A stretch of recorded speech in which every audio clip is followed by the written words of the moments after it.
till I had time to go talk to that lady. You control your phone. Why be stressed on your phone that you pay for? We ain't got to do that. If there's nothing you take from the video, do those two things and it will literally change the way that you think.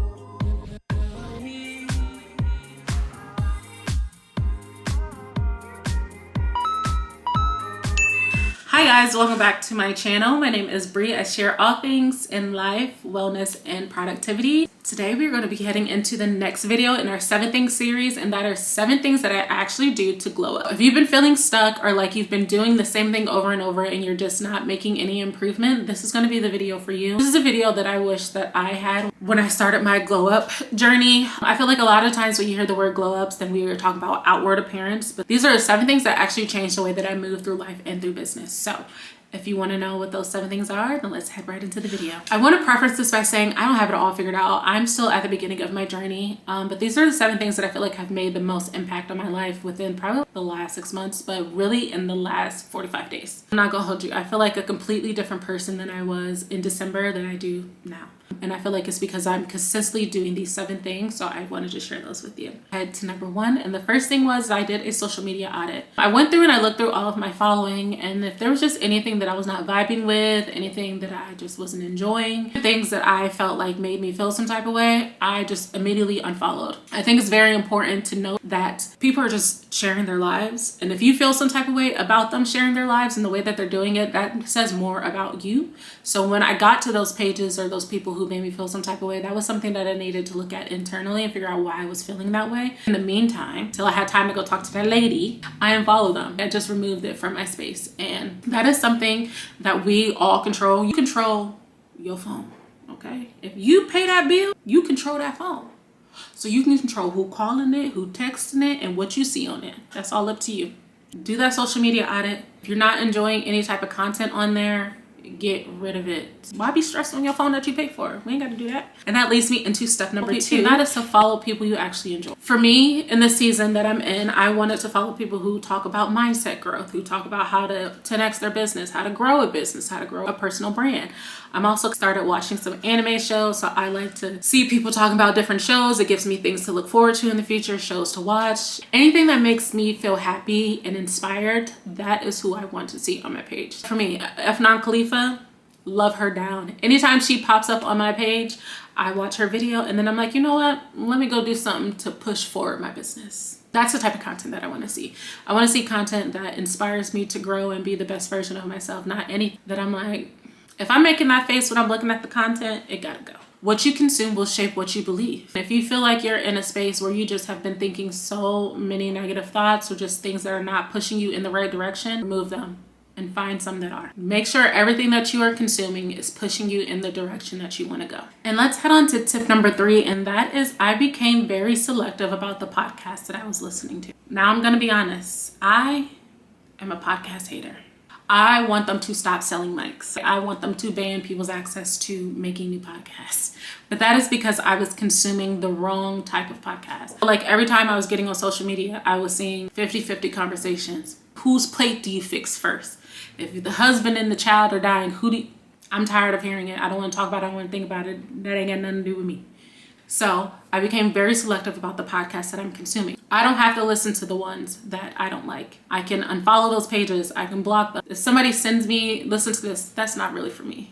Not something I enjoy. But there are podcasts out there that gives really great information, especially if you are in a space where you're trying to learn something new. For me, like I said, I want to level up my mindset. I'm learning how to build a personal brand online. I'm learning how to build a business. So those are the type of podcasts that I'm listening to. At the same time, I want to be informed by what's happening in the market, what's happening in politics, what's happening just in the world in general. So I'm listening to podcasts that give me that information. But I'm also being very specific about the type of podcast that I'm listening to. I don't want to listen to a podcast that goes on for 10 minutes about how bad things are in politics. I already know how they are.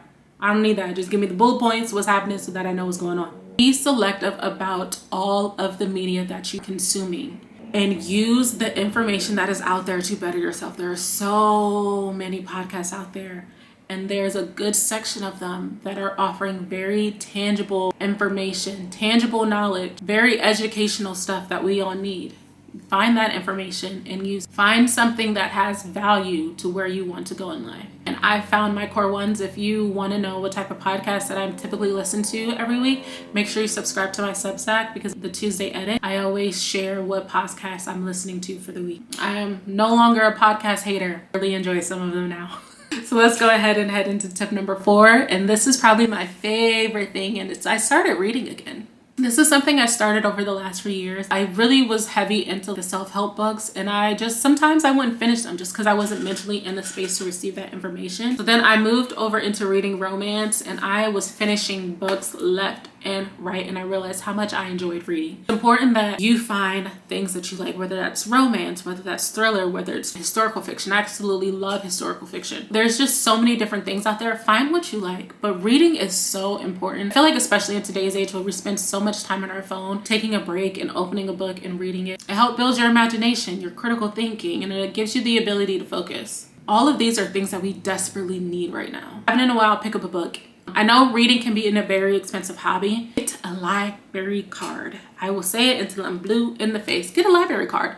They're free. Getting a library card does so much to support your local library, which does so much for the community. Some libraries provide free Wi-Fi for people. I've been seeing where some coffee shops are not really vibing with people hanging out to do work anymore. Crazy idea. Is not what a coffee shop's for. I digress. Go to the library. It's free. You can go to the library, check out a book, do some work, enjoy your time outside of the house. It's free. And then when you have the library card, you can download the Libby app and you can read books for free on Kindle. It makes it a free hobby. Definitely check it out. Get a library card and start reading. I'm telling you, if there's nothing you take from the video, do those 2 things. It will literally change the way that you think. I promise you. We're heading into step number 5. If you made it this far in the video, please make sure, if you haven't already, go ahead and subscribe to my channel so you can see the next video in the 7 Things series I have been working on for a while, and that is pushing past my shyness to be more social. This one's very hard because I am an introvert. I've noticed a lot of people who do YouTube and stuff on social media that say they are very introverted because we're literally just talking to ourselves. There's nobody here, and it allows you to just be yourself really without other people being around. Being social is very hard for me. Even when I'm out with people, I'm still probably the most quiet person there, sitting and just looking around, observing. I know if I want to be a person who has the type of business that I want, I need to become more social. I need to network. I need to know how to talk to people. I need to make my presence known. I've been shy all my life. I haven't achieved some of the things that I want to achieve. So it's time to do some things differently. Time for me to speak up and make myself known and network. So when I'm going to the gym, I'm talking to people more in the locker room. And when people say hi to me, I'm not just like, I'm actually striking up a conversation and getting to know them. When I am doing my stuff on social media, people are making comments. I'm no longer just like, thank you for watching. I'm trying to engage in conversation. That is something that's going to change the game for you, especially if you are someone who are shy. Because when you think about it, all of these people who are very successful, they always talk about how network is your net worth. In order to have a network, you need to be communicating with people. You need to interact with people. You need to make your presence known so that when someone is like, we need a lifestyle influencer who talks about wellness and mindset growth, somebody would be like, you know what? I was just talking to Bree the other day. She'd be perfect for that. But if I'm not making my presence known and I'm not speaking up and showing my personality and all those things, there's so many opportunities that I'm going to miss out on. There's so many opportunities that you can miss out on if you do not make your presence known. It's very hard. I fight through it every day. Practice talking to yourself in the mirror. Practice just talking to the person in the drive-thru when you're ordering your Chick-fil-A. Whatever you have to do, just find a way to make your presence known and break through the shyness. Someone who actually talks about this is also Les from She's So Lucky. You definitely should follow him. She always shares tidbits and I feel like they always hit home for me. She's actually talking about this, how lucky girls are not shy. So let that sit with you. We're heading into our last 2 tips, and I started investing in myself. So this is something that I'm really getting into right now. I'm actually looking into working with a mentor because I think it's very important that you invest in yourself. And whether that is a course, whether that is a coaching call, whether that is a book on the business that you're trying to build, or a book on the mindset thing that you're trying to change, a tool that's going to help elevate your business. You have to spend money to make money. That is something that I have grappled with for a long time. As someone who is always trying to budget and save money and not overspend, I think it's very important that you take the time to invest in yourself. Because a lot of the times there are things that you can pay for. Obviously, anything you can figure out yourself. I'm not going to discredit that. There are a lot of people who have made it far in life by just using their own knowledge and information and doing the research themselves. But if you can pay for it to get to that same place a lot faster, why not? That is the space that I'm in. And that has been a huge mindset shift for me. It feels like saying to me, I'm serious this time when I put my money behind it. You show up differently. You take it more seriously because you now have something to lose. You follow through because there's skin in the game. So invest in yourself. It's not frivolous. It's not a waste of money. Sometimes people make investments and they're like, I'm not getting the return on my investments. But you have knowledge that you didn't have before. Even if that specific thing did not pan out the way that you wanted it to. It's not the picture perfect experience that you wanted. You have more knowledge now than you did before. What are you going to do with it? Would you have got that same knowledge if you didn't have this experience? No.